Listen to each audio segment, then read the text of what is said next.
Χαίρετε κυρίες και κύριοι, καλώς ήρθατε στη μηχανή του χρόνου. Οι ηθοποιοί στα πρώτα serial της ελληνικής τηλεόρασης ήταν τόσο δημοφιλείς που όταν κυκλοφορούσαν στο δρόμο υπέφεραν από εκδηλώσεις θαυμασμού, εάν βέβαια έπαιζαν το ρόλο του καλού.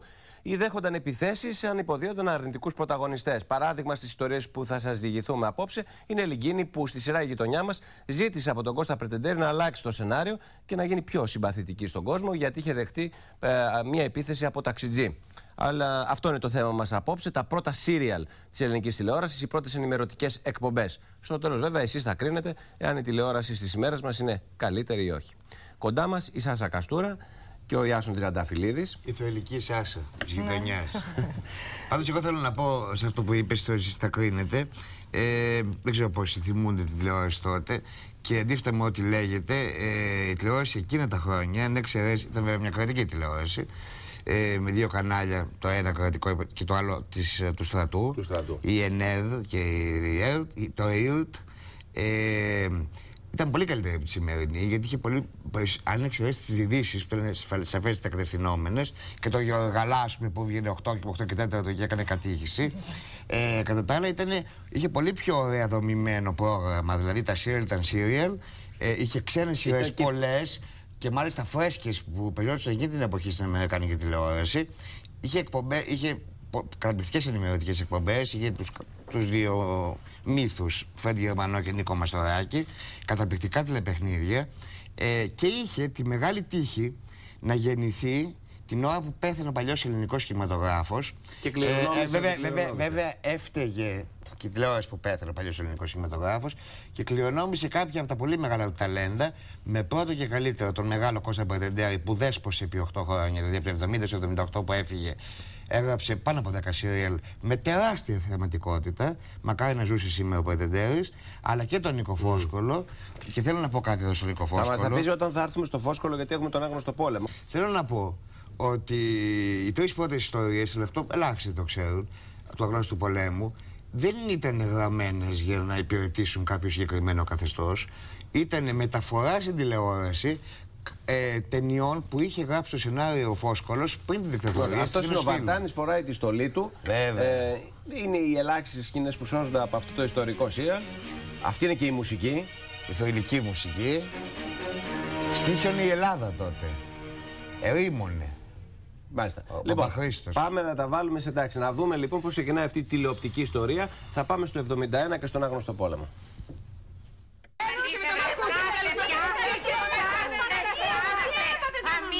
Αμήν λέω. Τι ώρα είναι βρε? 9 παρά 10. Τι πάθαμε, τι πάθαμε. Τι χάσαμε τον Άγνωστο Πόλεμο. Προφθαίνουμε, μαμά μου. Το 1971 αδειάζουν οι δρόμοι, κλείνουν οι κινηματογράφοι και τα θέατρα, καθώς όλοι σπέβδουν να στηθούν μπροστά στη μικρή οθόνη.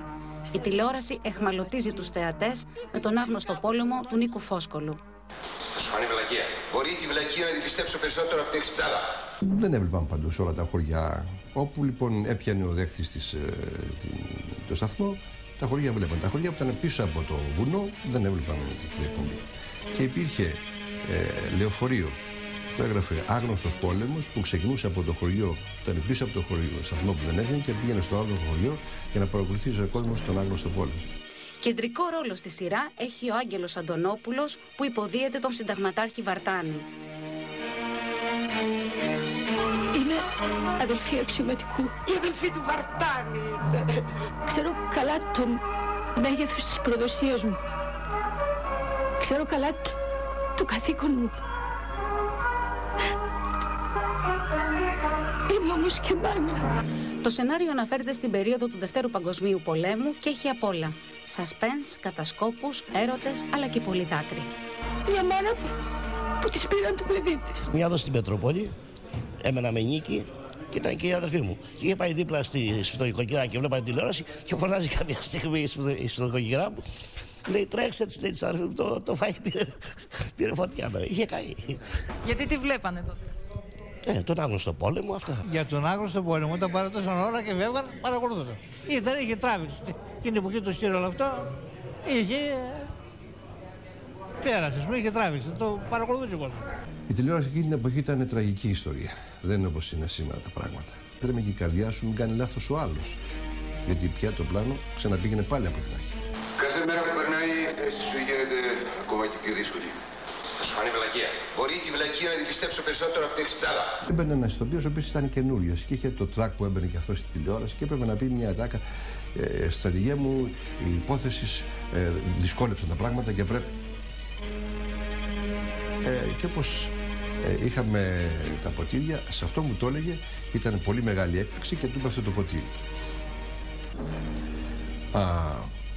Ξεκινάμε με τον πλάνο, το λέει μια φορά, κάνει λάθος την ατάκα, έχει φύγει το ποτήρι και έχει σπάσει. Πάμε στο επόμενο πλάνο, ξανά, την αρχή. Δεύτερη φορά, τρίτη φορά, κάποια στιγμή έχει γίνει 10 φορές το πλάνο και τα ποτήρια σπάνε συνέχεια. Και ακούγεται από πάνω η φωνή του Κώστα του Κουτσομίτη, εκείνος και ο αυτός και μου.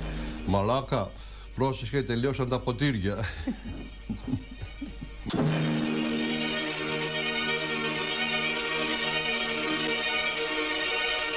Λοιπόν, έτσι ξεκινάει η τηλεοπτική επιτυχία. Είναι η μεγαλύτερη, νομίζω, εκείνης της εποχής. Όλων των εποχών.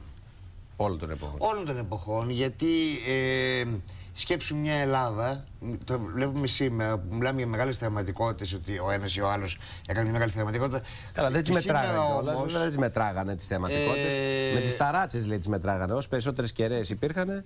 Σκέψου όμως ότι σε κάθε σπίτι μαζευόταν ένας λόχος, μια γειτονιά για να δει αυτό το πράγμα. Λοιπόν, να δούμε αυτό.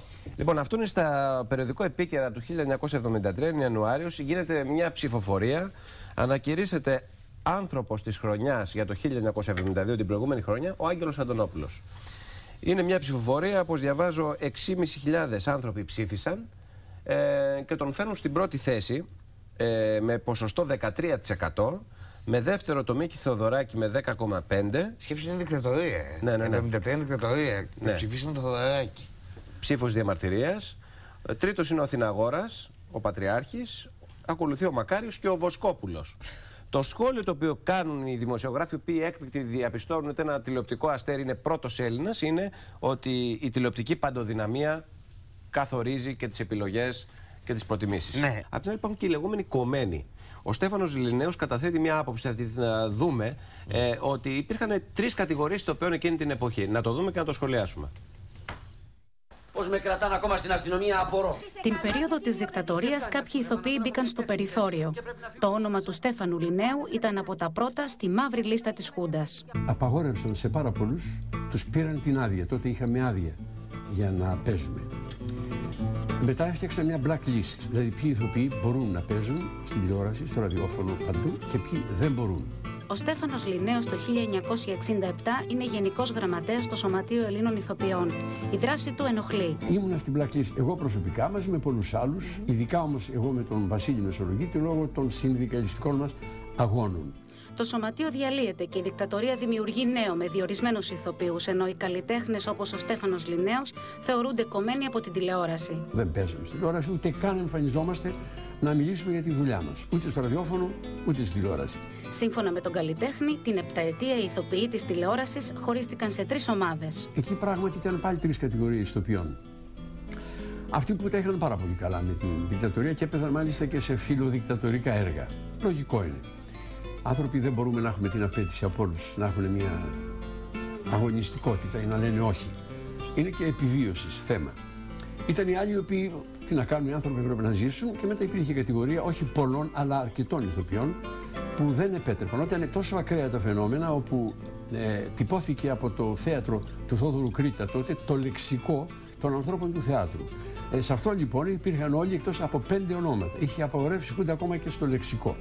Μελίνα, Μίκης Θεοδωράκης, Ειρήνη Παπά, ο Μεσολογίτης και εγώ. Είναι οι 3 κατηγορίες που όπως περιγράφει ο Στέφανος Λινέος, είναι μια άποψη. Πάντως, να πούμε ότι ο Λέκος Αλεξανδράκης, ας πούμε, ο οποίος ήταν ένας κατεξοχήν αριστερός ηθοποιός και ο οποίος στα πρώτα χρόνια της Χούντας είχε απογορευτεί ακόμα και έξω από το θέατρο, λέγαμε το όνομά του. Στη διάρκεια της Χούντας έπαιξε μεγάλο εξωτερικό ταξιδιώτη. Όπως και η Τζένι Καρέζη με τον Κώστα Καζάκο παίξαν την Μαρίνα Αυγέρη. Που είναι επίσης ένα κατοχικό δράμα σε σενάριο της Καρέζης και οθεσία του Καζάκου. Μάλιστα, είναι μια η Αλίκη, ας πούμε, δεν έπαιξε. Κοίταξε να δεις, δεν μας δόθηκε αυτή η εντύπωση σε όλη αυτή τη διάρκεια, ας πούμε, της Χούντας, ότι ορισμένοι έτσι ή άλλοι. Όπως είπε και ο κύριος Λινέος, βεβαίως, ορισμένοι άνθρωποι οι οποίοι πιθανόν να είχαν μια παρουσία έντονη. Οπωσδήποτε αυτό ενοχλούσε και πάντοτε ενοχλεί σε όλα τα καθεστώτα. Λοιπόν, οι υπόλοιποι βέβαια ηθοποιοί δεν μπορούσαν να σταματήσουν ούτε το θέατρο. Όχι, το είπε και ο ίδιος. Ναι, το είπε και ο ίδιος. Ούτε το. Γιατί. Μα το 70 ιδρύθηκε το θέατρο. Όταν ο Πρετεντέρης κάνει μια σειρά η οποία είναι χαρά Θεού, όπου δεν λιβανίζει κανένα σύστημα, αλλά αναδεικνύει ανθρώπους με μια ηθική και με μια κατάσταση η οποία περνάει και μέσα στο λαό, στον κόσμο και περιμένει, γιατί και ο λαός θέλει να σκάσει το χείλη του λίγο, να γελάσει, αν οι στιγμές ήταν άσχημες για πολλούς.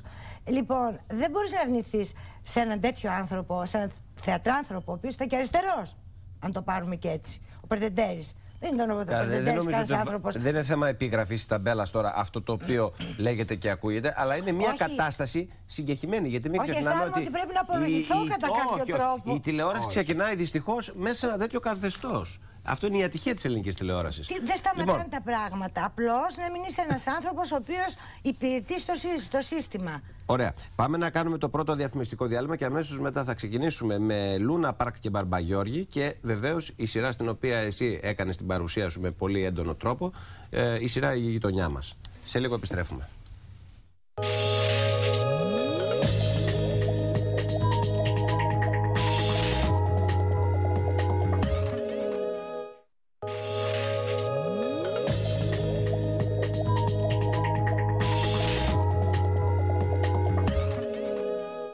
Η πρώτη ελληνική τηλεόραση, τα πρώτα σύριαλ, θα πάμε και στις πρώτες ενημερωτικές εκπομπές που έγραψαν ιστορία.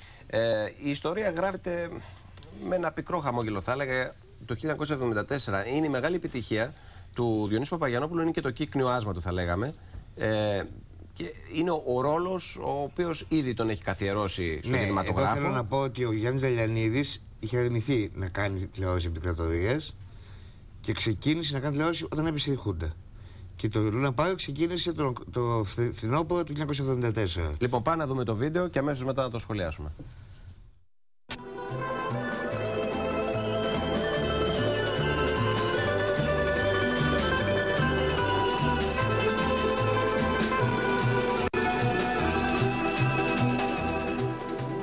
Μπρος. Τη Λούλα, τι αν την κάνω. Να τη φωνάξω. Όχι, δεν μπορώ, έχω δουλειά. Δεν μου είναι εύκολο. Γρουσούλης, καλά κάνω και με γρουσούλης. Βρέτε μη σου πω καμιά κουβέντα. Το 1974 στην τότε ΕΙΡΤ στείνεται ένα τηλεοπτικό Λούνα Πάρκ. Είναι το κύκνιο άσμα του Διονύση Παπαγιαννόπουλου. Να το ξυλώσω. Το ξυλώσω να ησυχάσω. Δεν είναι προκοπή. Κέρδος δεν έχει. Ζημιά έχει. Έρχεται η άλλη αρπάζει το ακουστικό και λέει. Μια φίλη της έχει πάθει. Και λέει εναντίον της άλλης φίλης της.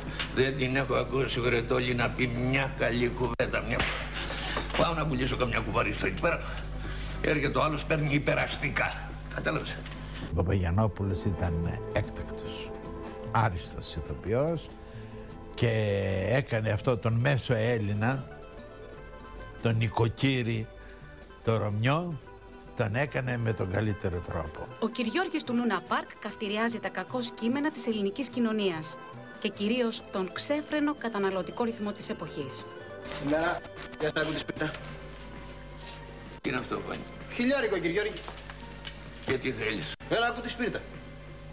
Να σου δώσω τα ρέστα από το χιλιάρικο. Ναι. Να σου δώσω ένα τάλιρο να πας έξω, στον περίπτερο να πάρεις.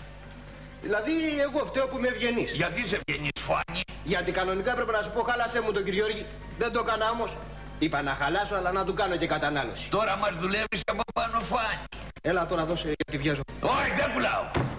Δεν πουλάω και δεν χαλάω. Πάρ' το και φύγε. Το Λούνα Πάρκ έχει απ' όλα. Ιστορίες καθημερινές, αλλά και πολύ τραγούδι.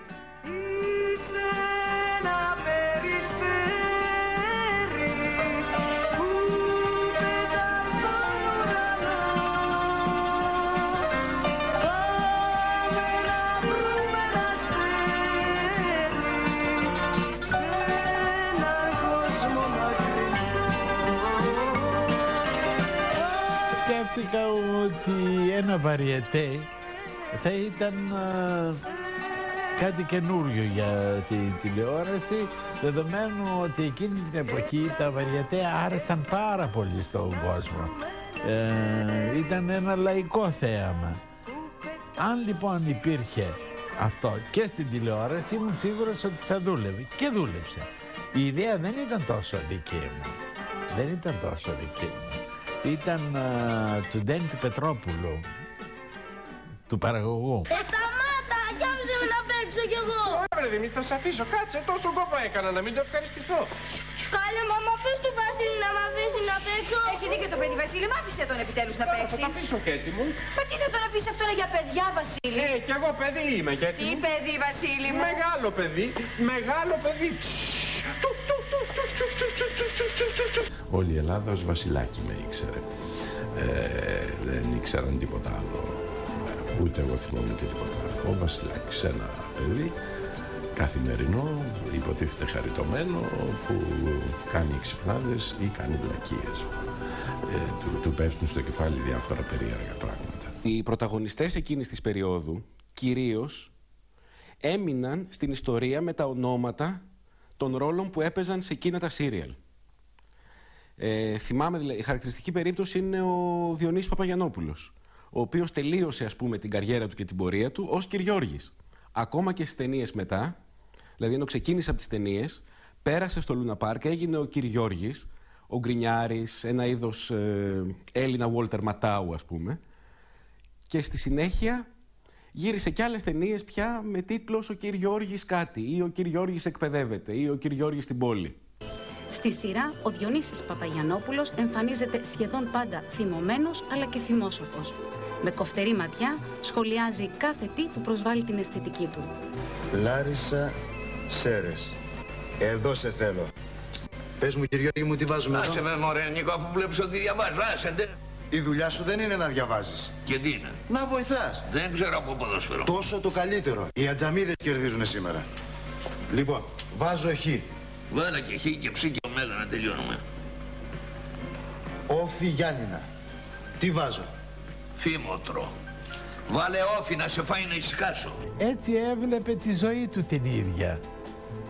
Ο Ρωμιός γι' αυτό κάθε βράδυ μόλις ερχόταν η ώρα του Λούνα Πάρκ, σταματούσαν τα πάντα. Τα σκηνικά έχουν σχεδιαστεί από το Μίνο Αργυράκη και το Λούνα Πάρκ περνά στην ιστορία ως μία από τις πιο δημοφιλείς εκπομπές της ελληνικής τηλεόρασης. Λοιπόν, εσύ τώρα θα θέλεις να σου ρίξω τα χαρτιά. Όχι, τα βαρέθηκα κι αυτά, όλα τα ίδια και τα ίδια μου βγαίνουν. Αλλά πώς να μου βγει και τίποτα διαφορετικό, αφού τίποτα το διαφορετικό και το εντυπωσιακό δεν αλλάζει στη ζωή μου. Περίμενε, βρε πουλάκι μου. Μπορεί τώρα να σου βγει κάτι. Κόψε. Αποκλείεται. Α, μην αποκλείεις τίποτα. Τι θα πει μην αποκλείω, παιδάκι? Λέτε να μου βγει ότι θα κερδίσω τον πρώτο αριθμό του λαϊκού. Αυτά είναι, πού το ξέρεις? Μπορεί να σου πέσει το λαϊκείο. Κόψε. Το σύριαλ δίνει την ευκαιρία στους τηλεθεατές να κάνουν το όνειρό τους πραγματικότητα. Να αποκτήσουν σπίτι, έστω και προκατασκευασμένο. Θα είμαστε πάλι μαζί όπως πάντα την άλλη εβδομάδα με τον τελικό. Έπαθρο αυτού του διαγωνισμού, του τελικού, όπως ξέρουμε, είναι ένα μικρό προκατασκευασμένο σπιτάκι.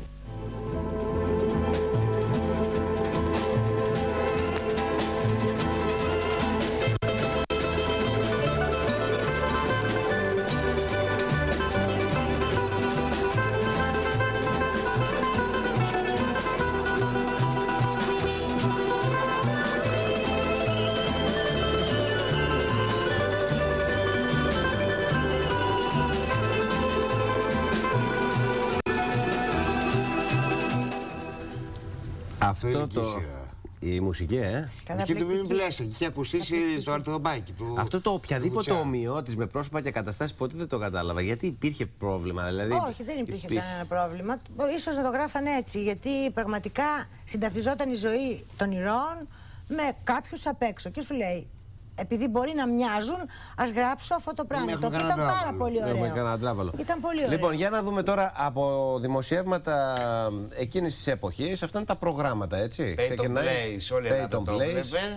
Ένας τρελός και απίθανος κόσμος, Μίκι Μάους. Το Θεία με τη Θεία Λένα. Είναι όταν μετέφερε η Θεία Λένα το διαφωνικό της στην τηλεόραση. Και δεξιά η Μάχη. Η Μάχη. Τα ξένα που παίζονταν εκείνη την εποχή ήταν η Μάχη. Λοχεία Σόντερς, φίλος μας. Πολύ. Έχω βάλει κανένα κράνο σε εκείνη την εποχή. Ζωσμένος, δηλαδή με φυσικλίγια. Όχι, με ένα κράλος που πουλούσαν τότε, το κράλος μάχη. Η Τζίνι και το Τζίνι, η Μάγισσα, διάστημα 1999 ήλθε μετά. Άμα προχωρήσουν, θα δεις ότι... Η σύγχρονη Εύα με Έλλη Ευαγγελίδου, θρυλική σειρά και σπουδαία σειρά. Λείπει μια γυναίκα στην Ευαγγελίδου σε την ελληνική τηλεόραση. Ταξίδι στα αστέρια. Η Λούση που έπαιζε για μια δεκαετία, από το 70 στο 80. Επίσης, ναι. Peyton Place. Χαμένη στο διάστημα. Ναι.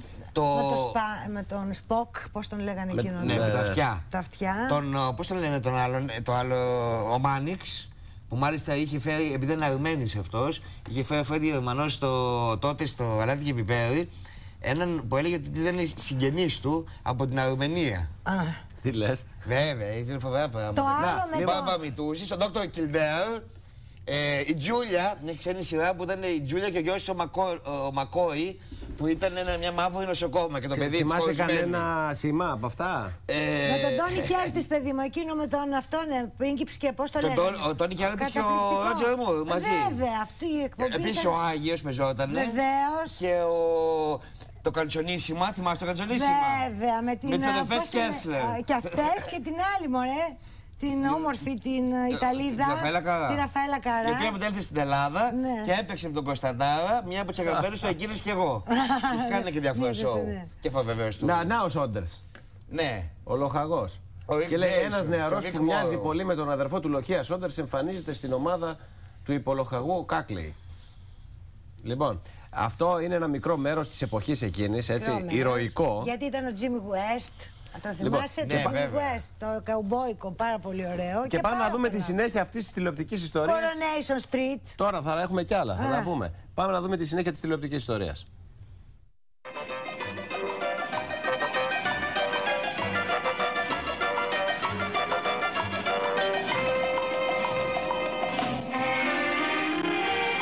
Το 1972 οι τηλεθεατές βλέπουν να μεταφέρονται στις οθόνες τους ιστορίες από την ίδια τους τη γειτονιά.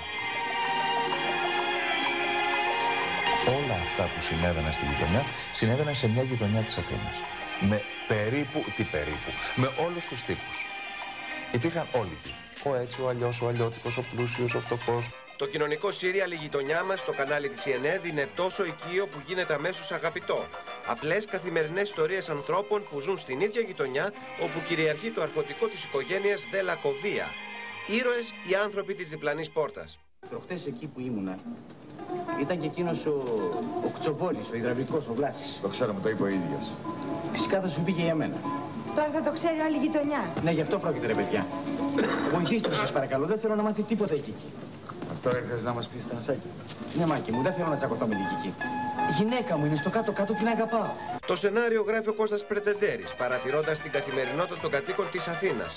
Είμαστε ακόμα στην εποχή όπου η αντιπαροχή δεν έχει ισοπεδώσει τις ανθρώπινες σχέσεις.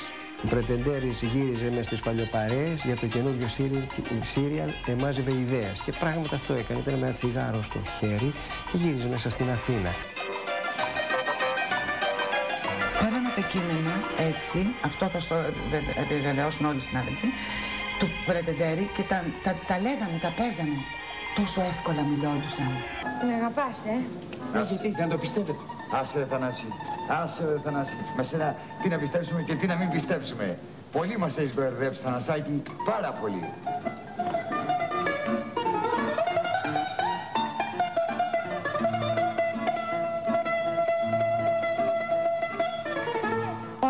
Ήταν μιας καθημερινής κοπέλας, η οποία ήταν αρβωνιασμένη με το Μάκη το Δεμήρη.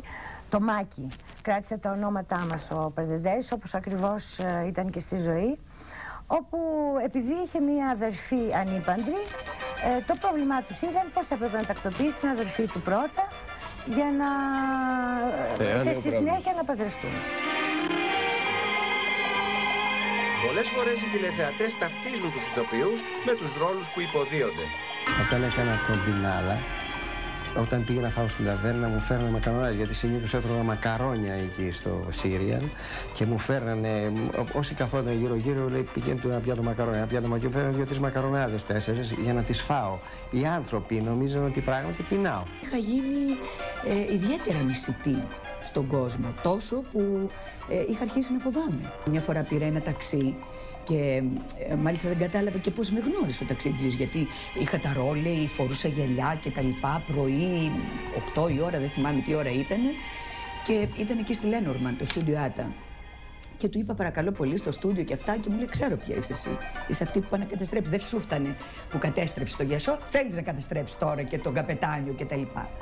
Ξέρεις, μου λέει, τι σου χρειάζεται εσένα. Εσένα σου χρειάζεται να σε πάω όχι στο στούντιο Άτα, αλλά επάνω στα νταμάρια και να σε αφήσω.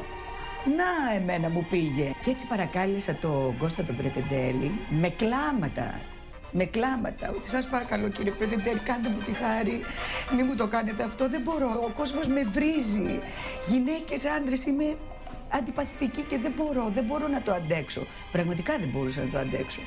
Και έτσι λοιπόν το γύρισε τελείως ο Κώστας και έγινα κατάσκοπος, όπου είχα έρθει με ειδική αποστολή στη γειτονιά για να ανακαλύψω κάποια πράγματα και τα λοιπά, και να Πρετεντέρης ήταν αυτός.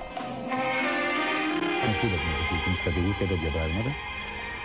Και κάποια στιγμή αρρωσταίνει ο Γιασός μέσα στην ιστορία, κάτι σοβαρό συμβαίνει, κάνει εξετάσεις και ούτε λίγο ούτε πολύ βγαίνει να κινδυνεύει η ζωή του, να έχει και κάποιο καρκίνο, ας πούμε. Τότε έγινε μια επέμβαση από ένα στρατηγό, ο οποίος παίρνει τηλέφωνο και λέει ότι αλίμονό σας, εάν πάθει κάτι ο καπετάν Γιασός, θα τεινάξω τα πλατό στον αέρα. Λόγω του ότι παρακολουθούσε η μητέρα του τη γειτονιά και κόντεψε η γυναίκα να μείνει στην ιδέα ότι ο Γιασός πεθαίνει, ότι μπορεί κάτι να πάθει. Λέγεται. Καλημέρα. Εκείνη την εποχή ίσως δημιουργήθηκε το πρώτο βαλκανικό τηλεοπτικό star system στην Ελλάδα. Δηλαδή σε βαλκανικές συνθήκες, σε συνθήκες ας πούμε ακόμα διερεύνησης του τι μπορεί να κάνει τηλεόραση και τι δεν μπορεί να κάνει. Ούτε οι ίδιοι φαντάζομαι θα πίστευαν παίζοντας στο Λούνα Πάρκ ή στο μεθοριακό σταθμό ή στη γειτονιά μας τι απήχηση θα έχει όλο αυτό το πράγμα, και βέβαια δεν είμαι σίγουρος ότι θα μπορούσαν να το διαχειριστούν κιόλας.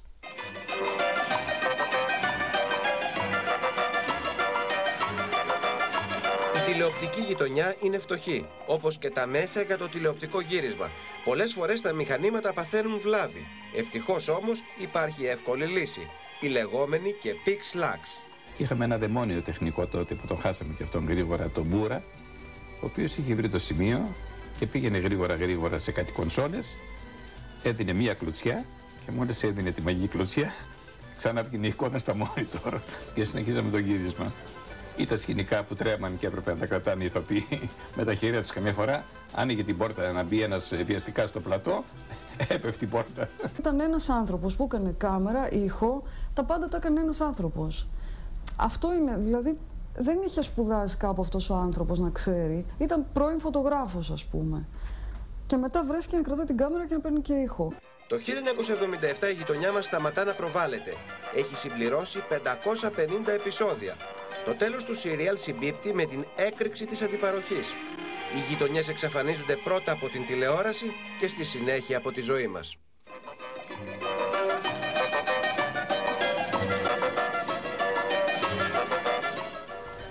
Για σένα ο λόγος. Ναι. Θέλω να πω εδώ ότι ο λόγος που απαρτίζεται το κάθε σειρά, δηλαδή το cast ήταν από ηθοποιούς μεσαίου βεληνικούς ή και μόλις αρχίζανε ή δεν ξέρω... Ξεκινάγαν τα πρώτα τους βήματα. Ξεκινάγαν τα πρώτα τους βήματα, γιατί δεν ήταν οι αποστάσεις πολύ μεγάλες χρονικά. Από το 67 ας πούμε που βγήκα εγώ μέχρι το 72, εντάξει κάτι κάναμε στο θέατρο. Αλλά εν πάση περιπτώσει ήμασταν πάρα πολύ τυχερά άτομα, θέλω να πω. Οι μεγάλοι, οι πρωταγωνιστές, σνομπάραν την τηλεόραση. Και πρώτα απ' όλα γιατί δεν την πιστεύανε, δεύτερον γιατί υπήρχε ακόμη λίγο κινηματογράφος, όπου βέβαια έπαιζα κι εγώ, όλες τις ταινίες τις είχα κάνει μέχρι το 70. Αλλά εκείνο που δεν μπορούσαν ας πούμε να ανεχθούν, την τηλεόραση πιθανόν, γιατί το ξέρω πολύ καλά. Όταν κάποια στιγμή πήγα στον Μπρουνέλη και του είπα δεν θα με βάλετε λίγο εμένα το όνομά μου λίγο πιο πάνω, που με ξέρει όλος ο κόσμος και με σταματάει στον δρόμο και λοιπά. Μου λέει η σειρά σου, το θέατρο είναι άλλο πράγμα και ο κινηματογράφος και η τηλεόραση άλλο πράγμα. Όπως και στο θέατρο όταν πήγαινες να ζητήσεις δουλειά, σου λέγανε δεν σε υπολογίζουν. Ο ρόλος που έπαιζε ακολούθησε πολλά χρόνια. Όχι, εγώ έπαιξα διάφορους ρόλους. Όχι, της γειτονιάς ο ρόλος. Να σου πω, όχι, είχε ταυτιστεί το όνομά μου βέβαια και τους ήταν και πάρα πολύ εύκολο εφόσον σε μπερδεύαν δηλαδή. Όχι. Δεν με μπερδεύανε, ας πούμε, σαν επάγγελμα. Όχι, με τίποτα. Με μπερδεύανε όμως κάπου αλλού. Νομίζανε για πολλά χρόνια μετά ότι ήμουν όντως παντρεμένη με το Μάκη. Να, η φωτογραφία αυτή είναι. Του γάμου. Αυτή ήταν του γάμου και νομίζανε ότι είχα παντρευτεί με το Μάκη. Στην πραγματικότητα δηλαδή ήμουν παντρεμένη και πολλές φορές είχα και αψιμαχίες με. Δεν ξέρω αν θυμάσαι κάτι από τη γειτονιά. Ότι κάποια στιγμή η γειτονιά έφυγε από τη γειτονιά που ήταν και πήγαν όλοι σε μια άλλη γειτονιά και ορισμένοι από εσάς φύγατε από τη σειρά. Και στο τελευταίο επεισόδιο της παλιάς γειτονιάς, ο Ζαμπέτας συγγράψε ένα τραγούδι, το «Γεια σου Μάκη, γεια σου Σάσα, γεια σου Ειρήνη και Λευτέρη, γεια σου ωραία μου Ξευτέρη» κτλ. Το ξέρω. Έχει τραγουδήσει. Το ξέρω. Πώς είναι ο αριθμός? Ήταν όμως πολύ τέλος. Πώς είναι ο αριθμός?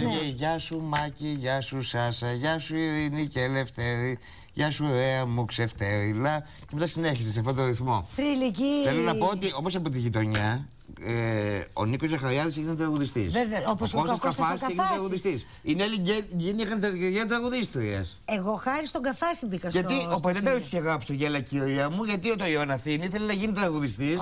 Και συνέχεια το «Γέλα κυρία μου», του στίχους ο Γιάννης Παντελέος έγραψε. Μην επιμένεις. Το «Γέλα κυρία μου». Όχι, νομίζω ότι. Όχι.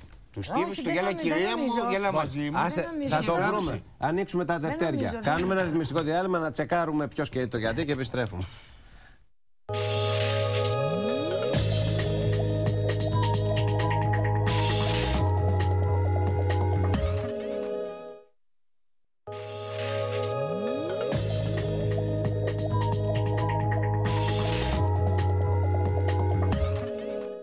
Η μηχανή του χρόνου θα σταματήσει στο μεθοριακό τώρα. Θέλω να πω όμως κάτι πριν.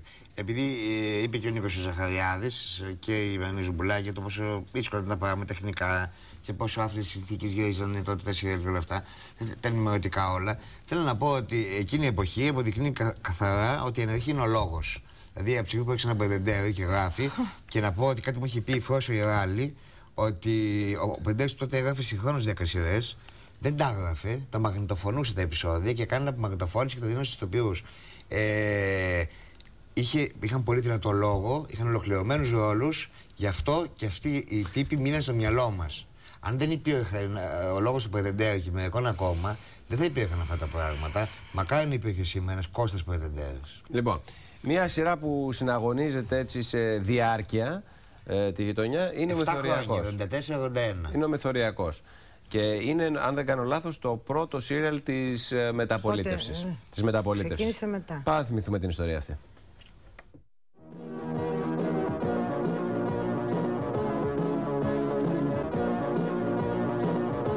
Το πρώτο σύριαλ της μεταπολίτευσης είναι ο Μεθοριακός Σταθμός.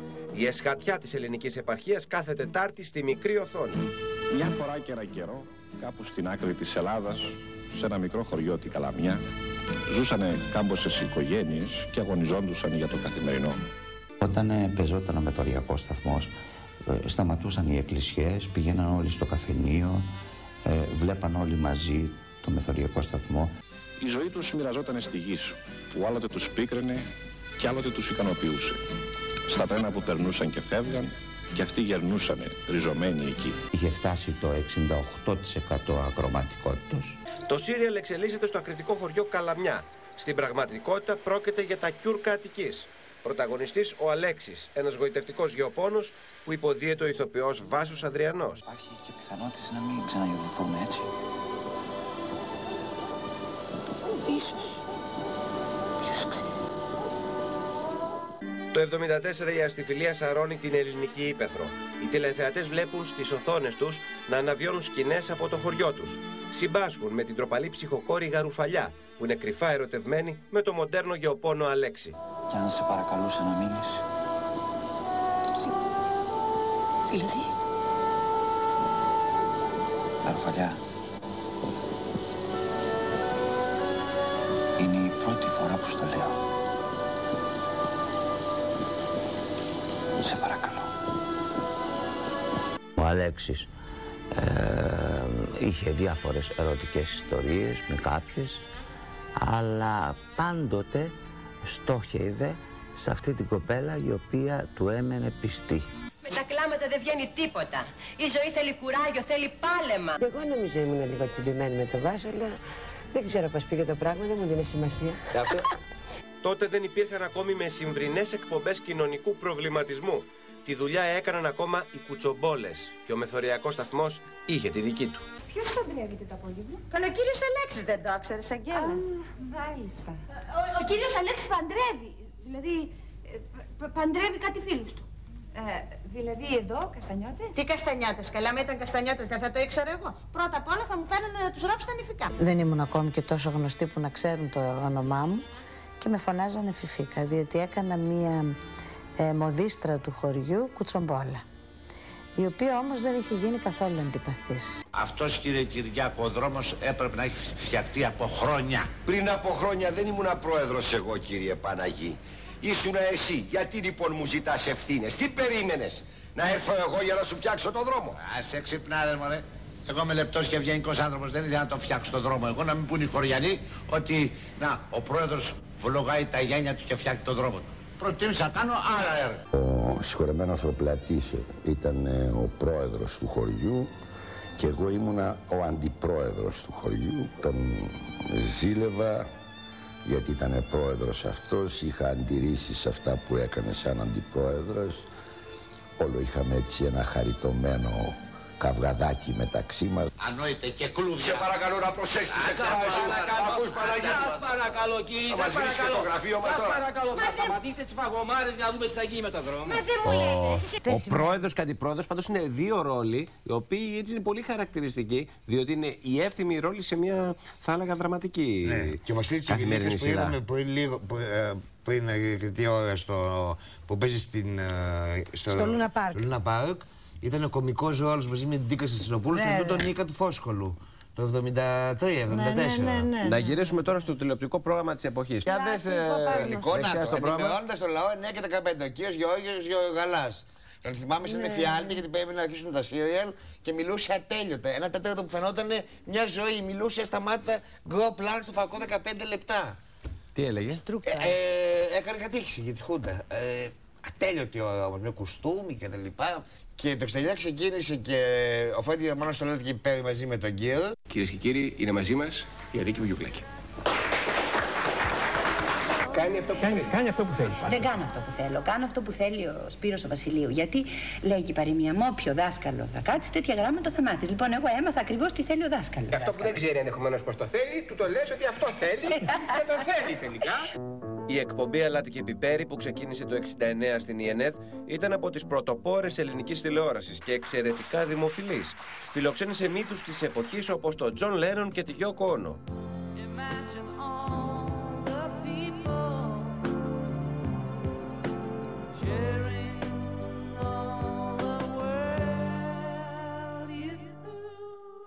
Όλοι οι μεγάλοι πρωταγωνιστές του θεάτρου ήταν φιλοξενούμενοι του Φρέντι Γερμανού και η συμμετοχή τους μόνο διεκπεραιωτική δεν ήταν. Έλα, παιδί μου. Εδώ ο Λάμπρος. Ναι, ο Λάμπρος είναι. Ξεκινάει. Κατάλαβα αμέσως αυτό. Εντάξει, πετύχαμε. Το κεφαλοτήρι. Ποιο κεφαλοτήρι? Α, το κεφαλοτήρι. Πήρα κατά λάθος τη γυναίκα μου. Ναι, εντάξει. Εντάξει. Δεν, το θυμάμαι. Το θυμάμαι, παιδάκι μου, ναι, ξέρω. Περσινό κεφαλοτήρι, ξέρω για μακαρόνια, εντάξει, ναι. Σε παρακαλώ, Τασία, μη φωνάζεις. Μη φωνάζεις, σου λέω, σε παρακαλώ, είμαι στο στούντιο. Έχω εκπομπή στην τηλεόραση τώρα αυτή τη στιγμή. Ναι, με κάλεσαν ως εραστή της χρονιάς. Όχι. Δεν είναι εκείνες κι εγώ. Τώρα είμαστε ο κύριος Γερμανός και εγώ. Η θρυλική εκπομπή κόπηκε στη μεταπολίτευση όταν άρχισε να ενοχλεί. Ο Φρέντι Γερμανός παρουσίασε τον Μίκη Θοδωράκη και τον Αλέκο Παναγούλη.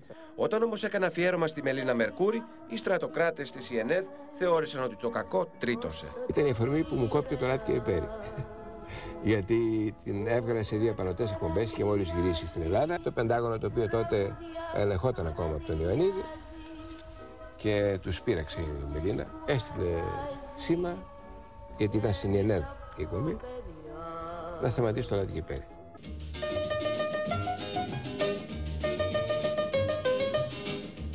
Τα δελτία δελτία ειδήσεων δεν κόπηκαν ποτέ, γιατί απλούστατα ο έλεγχος ήταν προληπτικός.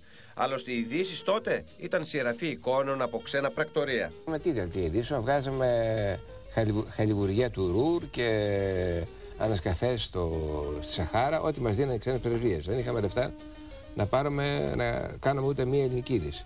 Τότε ήταν οι άνθρωποι οι οποίοι ήταν ψωνισμένοι με το αντικείμενο της δουλειάς τους και εκείνοι οι οποίοι προσπαθούσαν με τον Αραμπά να κάνουν θαύματα και το κάνανε.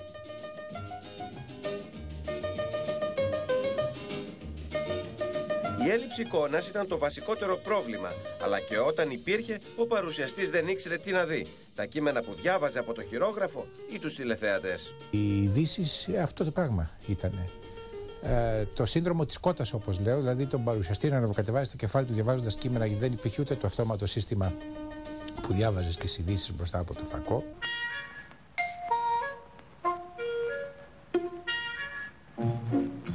Οι πρώτοι παρουσιαστές είχαν ένα όμορφο αλλά επικίνδυνο έργο να επιτελέσουν.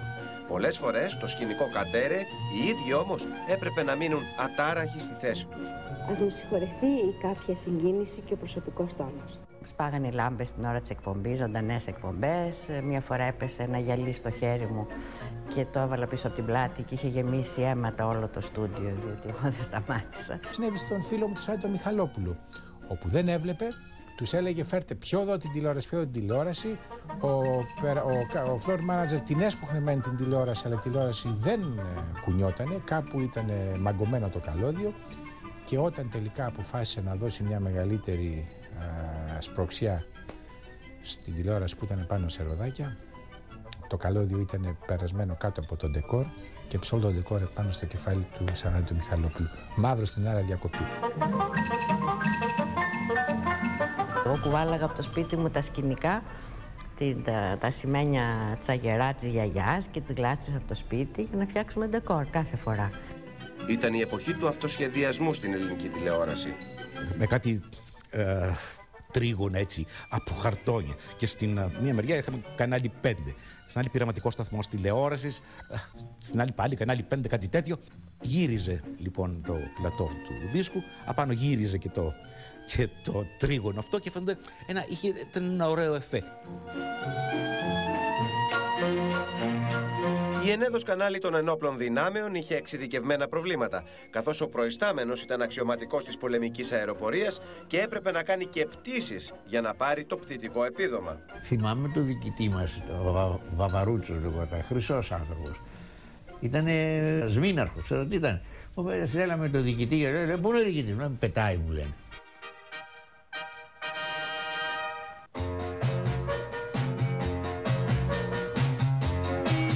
Ο ανταγωνισμός μεταξύ των δύο κρατικών καναλιών ήταν έντονος. Το 1972 η ΕΝΕΔ απαντά στις αυστηρές ενημερωτικές εκπομπές του Εθνικού Ιδρύματος Ραδιοφωνίας με την εκπομπή «Σήμερα». Ήταν η πρώτη εκπομπή με ρεπορτάζ στην ελληνική τηλεόραση. Αντιγραφή από το BBC. Ο κύριος Φέραντς Πούσκας δεν θα δει μόνο για μια φορά την μεγάλη αντίπαλό του, δηλαδή την Τζέσεκα Βουλγαρίας. Ο Ούγγρος προπονητής έχει σκοπό να δει Τζέσεκα τουλάχιστον άλλες 2 φορές, ώστε όταν ο Παναθηναϊκός θα κληθεί να παίξει το πρώτο αγώνα του για το κύπελλο Ευρώπης να είναι πανέτοιμος. Τέρενς Κουίκ, Σήμερα. Ένα 10λεπτο ρεπορταζιακό, μη πολιτικό, γιατί τότε μην ξεχνάμε ότι είχαμε και δικτατορία, πρόγραμμα, μέσα από το οποίο βγήκαμε αρκετοί στο κουρμπέτι, από τη Φωτεινή Πιπηλή ξεκινώντας, τον Άστον Αθανασίου καταλήγοντας. Οι νέοι άνθρωποι ενδιαφέρονται για την κλασική μουσική. Δικά μου ρεσιτάλ στην Αμερική έχει παρακολουθήσει ένα τεράστιο ακροατήριο που το αποτελούσαν 600.000 νέοι. Νάσος Αθανασίου, Σήμερα. Το μισό Torrey Canyon θα ενωθεί με ένα άλλο σκάφος σε ελληνικό ναυπηγείο για να δημιουργηθεί μια πλωτή αποθήκη. Ντένις Αντίπας, Σήμερα.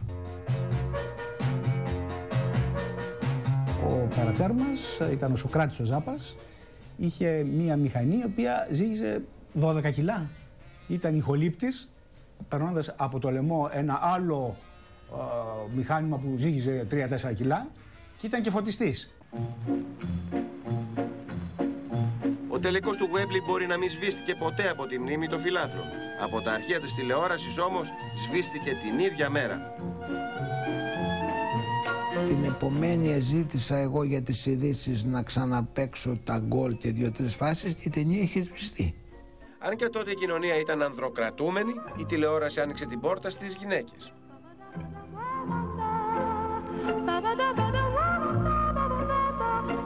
Καλησπέρα σας. Στιγμή ιδιαίτερη αυτή εδώ. Όχι μόνο για την εκπομπή, αλλά και για μένα. Το «Για σας, κυρία» ήταν πραγματικά το πρώτο μαγκαζίνο γυναικείο και γενικώς δεν υπήρχαν τέτοιες εκπομπές τότε στην τηλεόραση. Μιλάω για το φθινόπωρο του 1966. Φυσικά η δικτατορία χρησιμοποίησε την τηλεόραση για φτηνή προπαγάνδα. Η ελαφρότητα και ο αποπροσανατολισμός της κοινής γνώμης κυριαρχούσαν. Συνέχεια οι εκπομπές των ειδήσεων είδανε το τι έκαμε ο Πατακός, το πόσα μυστριά χρησιμοποίησε για να χτιστούν τα σπίτια και οι λόγοι του Παπαδόπουλου. Η εκπομπή μας αποτελούσε ένα δόλωμα για να δει ο τηλεθεατής την εκπομπή που ακολουθούσε. Και η εκπομπή που ακολουθούσε ήταν ό,τι το απεχθέστερο για την ελληνική τηλεόραση τότε. Ήταν το δελτίο ειδήσεων της ΙΕΝΕΔ.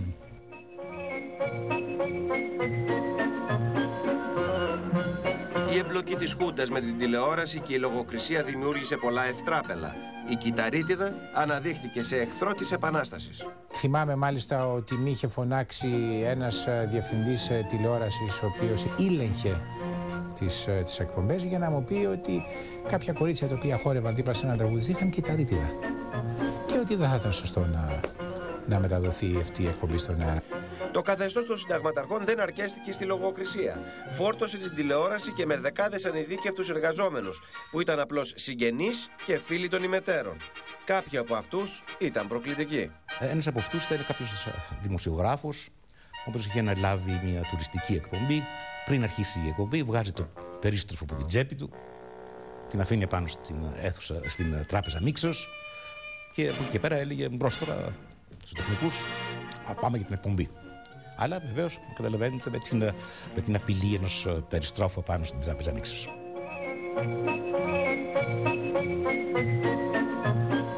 Αναμφισβήτητα ήταν προπαγάνδα. Η δική μας η εκπομπή δεν είχε ποτέ κρούσματα λογοκρισίας για ένα πολύ απλό λόγο. Είχαμε πάρα πολύ έμπειρο συντάκτη, τον Σπύρο τον Καρατζαφέρη, και η εκπομπή για να περνάει καθημερινά, γιατί πέρναγε από λογοκρισία το σήμερα, ήταν όλο ελεύθερο ρεπορτάζ και θέματα της ειδησιογραφίας της μη σε εισαγωγικά πολιτικής. Η ανάκριση όμως συνεχίζεται, διότι ήδη τα σπλάχνα βρίσκονται για εξέταση και τότε μόνο θα ολοκληρωθεί η έρευνα γύρω από τα αίτια του θανάτου του μικρού. Σπύρος Καρατζαφέρης, σήμερα. Το πεντάλεπτο του Ζάχου Χατζηφωτίου χαρακτηριζόταν από τα καυστικά σχόλια του παρουσιαστή. Στην πραγματικότητα δεν ήταν ποτέ πεντάλεπτο και ασχολείτο με τα κακό κείμενα της καθημερινότητας. Τα έδινα, τα ελέγχανε και μου τα δίναν πίσω. Το σενάριό και κόβανε. Αυτά που δεν έπρεπε να πω τα κόβανε. Δεν θέλανε να ανακατεύονται τα πολιτικά κόμματα μέσα. Και την κυβέρνηση δεν μπορούσε να την αγγίξεις τότε, βέβαια. Εδώ τους περνάμε γενναίες 14 στην κυβέρνηση.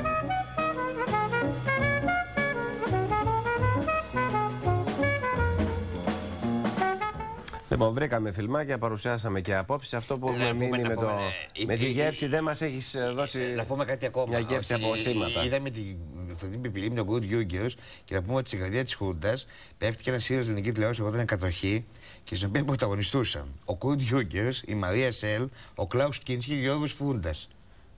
Σκέψου, cast σε ελληνικό σύριαλ, να το ελαθείς δηλαδή. Είναι σαν να πάει σήμερα σε ένα σύριαλ και να βάλεις τον Ράσελ Κρόου, την Τζουλιά Ρόμπερτς, τέτοια ονόματα. Όλα λοιπόν αυτά συμβαίνουν στη δεκαετία του 70, τα σύριαλ, τις ενημερωτικές εκπομπές. Ποιο? Στις ενημερωτικές εκπομπές ξεχάσαμε την Τατιάνα Βαρούτη Μαμάκη που έκανε μια από τις πρώτες θεατρικές εκπομπές, τη Χείρα του Μαμάκη. Ξεχάσαμε τον Ιώνα Λαϊφά που κάνει την πρώτη εκπομπή για σινεμά. Ξεχάσαμε τον Σταμάτη Φιλιππούλη που κάνει την πρώτη εκπομπή για θέατρο. Την Ήρυδα Χαραμή για σας, κυρία μου. Ευαγγελίδου την είπαμε και την Αλίκη Νικολαίδου που κάνει το γενικές μορφές μέσα στον χρόνο και μετά το. Αν είχαμε βίντεο, φιλμ, αρχείο. Αν λέω, γιατί αυτά σώζονται. Σβηστήκανε, είναι λοιπόν, απίστευτο. Εσύ τι θα έπαιζες, δηλαδή τι θα έπαιζες τώρα, τι θα έπαιζες από αυτά? Φαντάζομαι ένα μοντάζ. Θυμάμαι τον Γιώργο Κωνσταντίνου που έπαιζε τις ανθρώπινες ιστορίες που τις έγραφε ο ίδιος και ήταν δραματικές ιστορίες, αυτοτελείς, φοβερές και τρομερές. Και μετά, αφού ήταν αυτό επί 2 χρόνια. Μετά αποφάσισε να κάνει κωμικό.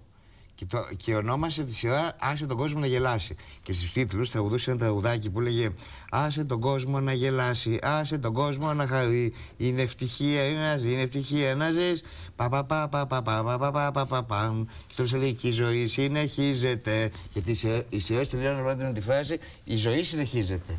Και οι κωμικές και οι δραματικές, δεν το θυμάσαι. Ναι, το θυμάμαι. Και να πούμε για τη γειτονιά, μια και είναι εδώ η Σάσα, ότι η γειτονιά ξεκίνησε ως πυροτεχνήματα, κολλητά έγινε παιχνιδίσματα και μετά έγινε γειτονιά.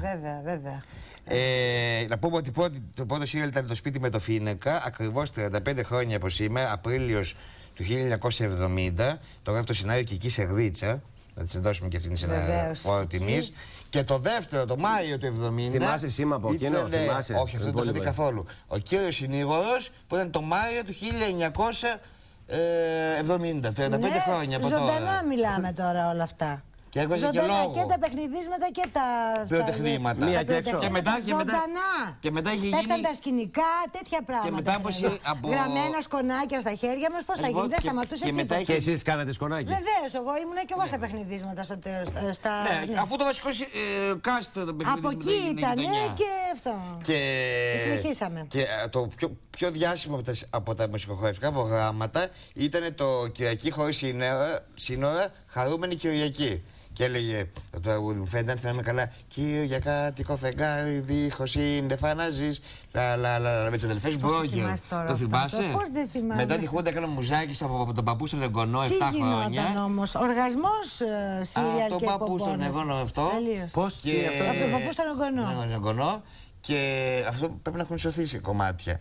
Δυστυχώς δεν υπάρχει πια Βασίλης Γεωργιάδης να κάνει εξίσου ένα σταυρώνεται, Γιούγκερμαν, Πανθέους, Συνταγματάρχη Λιάπκιν, Θεός χωρίς την ψυχούλα του. Να βλέπεις πόσο καλύτερα. Από όλα αυτά που λες. Συγγνώμη, ήταν και το άλλο που έκανε ο Αλεξανδράκης μετά. Το παράξενος ταξιδιώτης. Ήταν ανταγωνιστής.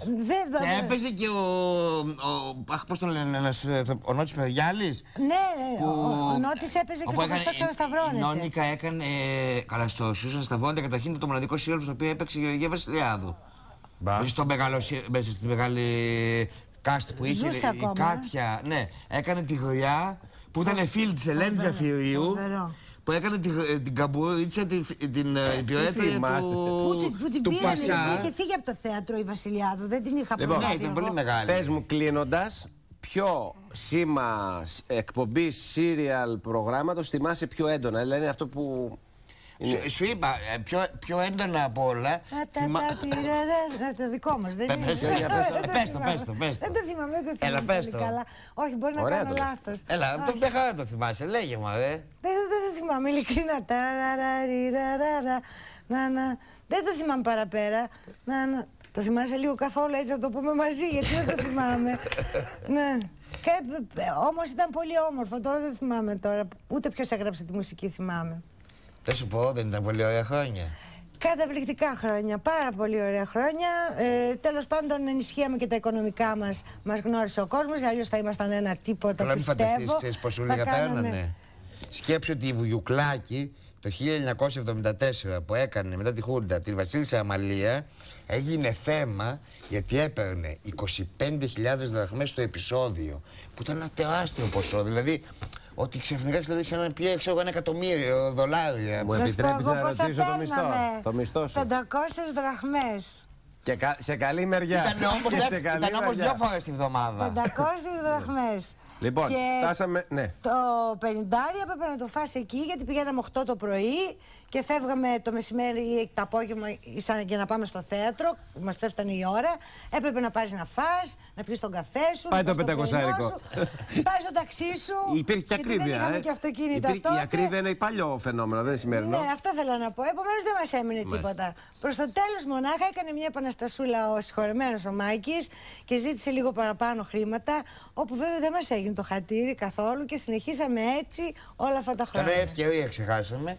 Και να σου πω κάτι, πώς να κλείσουμε. Όμως το εξαργυρώσαμε, θέλω να πω. Να κλείσουμε μόνο με μια φράση που κλείνει το τραγούδι του Στεφάνη, του Καουνάκη από το Σέρβιο Ελενίδη. Που ζήσαμε, αυτή είναι η ομορφιά.